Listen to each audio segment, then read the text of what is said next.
As I mentioned in the introduction, the Kōnane podcast is just a massive marketing campaign.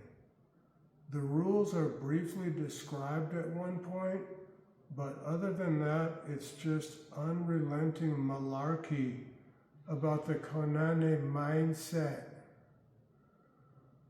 The podcast is a laundry list of outlandish claims. Supposedly, Kōnane is about resource management. It's not actually me against you. We're just managing resources together. We're cooperating. Winning the game is just an incidental consequence. Total bullshit. Kōnane is me against you. Every game is me against you. Your only objective is to win, to beat your opponent. I should note that these Kōnane promoters seem like a decent bunch of guys.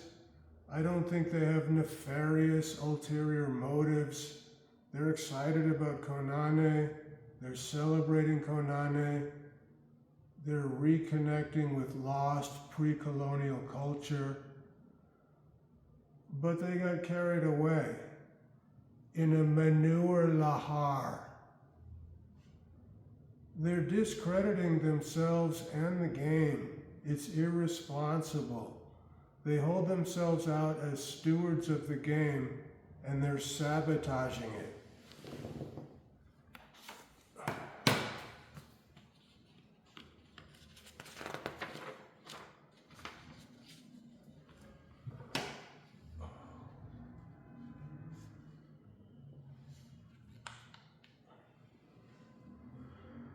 One of their ridiculous storylines is a favorable comparison of Kōnane to checkers. I too believe that Kōnane compares favorably to checkers, but not for any of the absurd reasons they attempt to posit. They claim that checkers is a capitalist mindset, take the money and get out of Dodge, gobble, gobble, gobble game. This is completely bass-ackwards, the polar opposite of reality.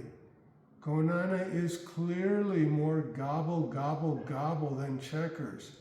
Every move in Kōnane is a kill. That's all you do in Kōnane.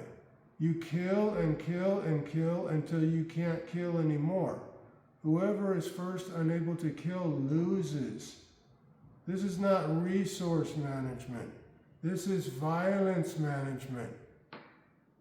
And this represents Hawaiian values? I hope extreme violence is not a Hawaiian value, because Kōnane is one of the most violent abstract games I know of. It's continuous massacre. The only thing that slightly mitigates the violence is that you don't have to commit the maximum number of kills on every turn. But you always have to kill at least one. In checkers, you don't have to kill on every turn. In fact, players often forego kills that they could have committed. Kōnane is one of the most gobble, gobble, gobble games I ever heard of. Guys, stop talking about checkers. You obviously don't know fuck all about checkers. Get your size 14 shoe out of your mouth.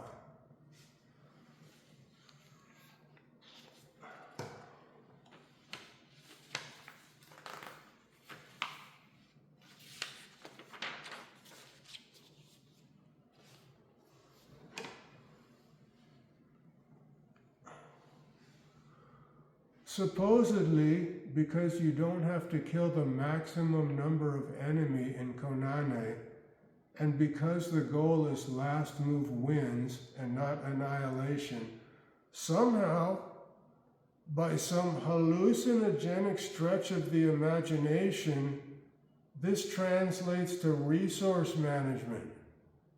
It's absolute bullshit. Killing is not managing. Tell the soldiers on the front line that they're just being managed.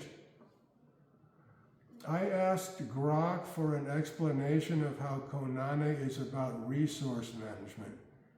It told me that it's about resource management because cultural educators, for example, Kōnane masters like John Kauhelauli or Kapina Baptista, explicitly link it to resource management. So basically, because they said. But wait, there's more. Kōnane is also used to teach leadership skills, critical thinking, business skills, that's a good one, and consequences of actions. You forgot to mention that Kōnane will sweep your floor and drive you to work. Kōnane is a game. It's entertainment, nothing more. It won't give you anything you don't already have. Stop the bullshit.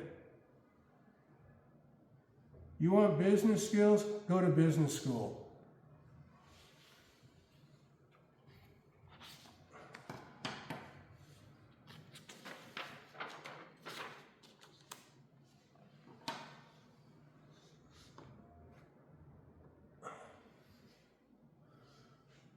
Skills learned in a narrow context, like an abstract game, don't generalize to real life. Kōnane won't help you with leadership or business negotiations or decisions, nothing. You have to respect the art. You have to respect the game. And you're not doing that with this protracted Kōnane infomercial. You're undermining the game's intrinsic value. You're creating skepticism with these hyperbolic claims and disappointment when the claims don't come true. Some poor guy. Hey, Chemo, I've been playing Kōnane for 2 years and I still don't have any business skills. What am I doing wrong? You don't have the Kōnane mindset. You need the Kōnane mindset. Well, okay, how do I get that? What do I have to do? This is your journey. Everyone has their own journey. No one can teach you the Kōnane mindset. Stop the bullshit.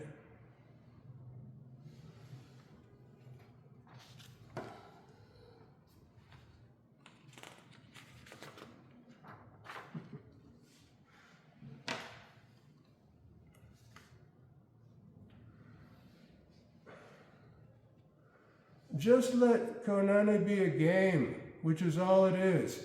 It's not the sham wow. Stop hyping the fuck out of it. Talk about tactics. Talk about the players. Get real. This fake Hollywood narrative is not accomplishing anything. The whole Kōnane podcast series is hour after hour of nonsense. They go off on tangents like how Queen Liliuokalani signed an abdication document in 1895 using the wrong name. What the fuck does this have to do with Kōnane? There's no evidence that she even played Kōnane.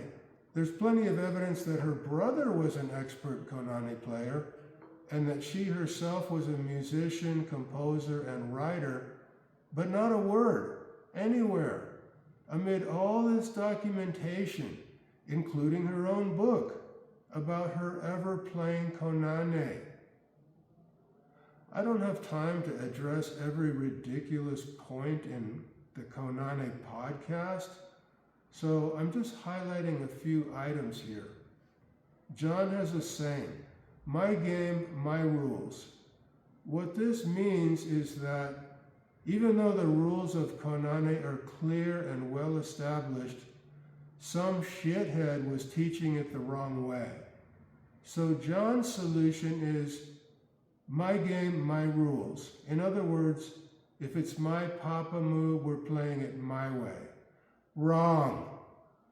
It's not my game, my rules. It's play the game right, stupid ass. It doesn't matter who owns the board.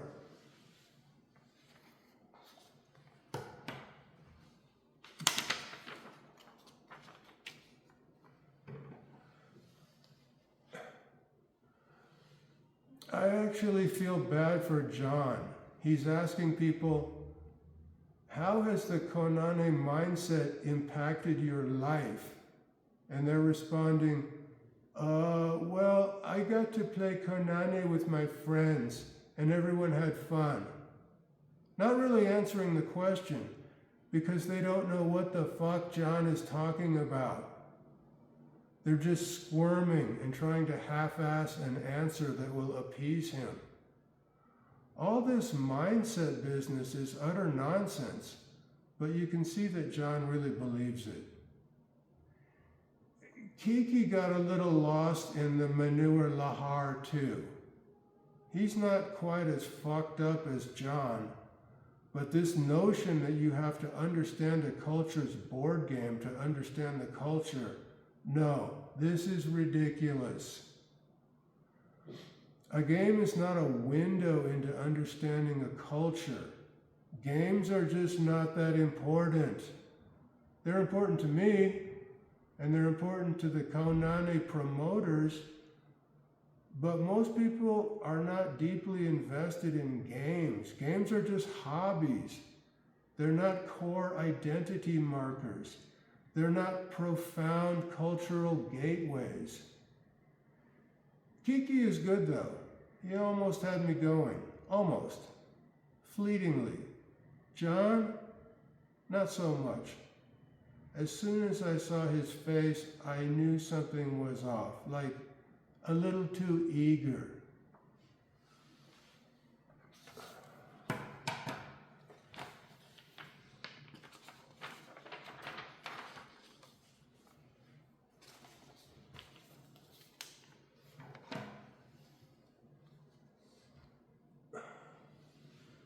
You have to understand, each of these historical games was invented by a person one day.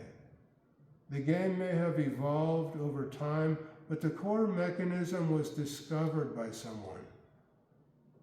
As an abstract game designer, I can assure you with utmost certainty that the inventor was not trying to create something reflective of his culture. He was just trying to discover a mechanism that works as a game. That's a hard enough job, all by itself. A simple mechanism doesn't represent a society's values. Playing a simple abstract game doesn't impart any kind of wisdom. By the way, the Kōnane promoters seem to be self-conscious about Kōnane being perceived as a children's game, and they're working to elevate its stature. Simplicity is a feature, not a flaw.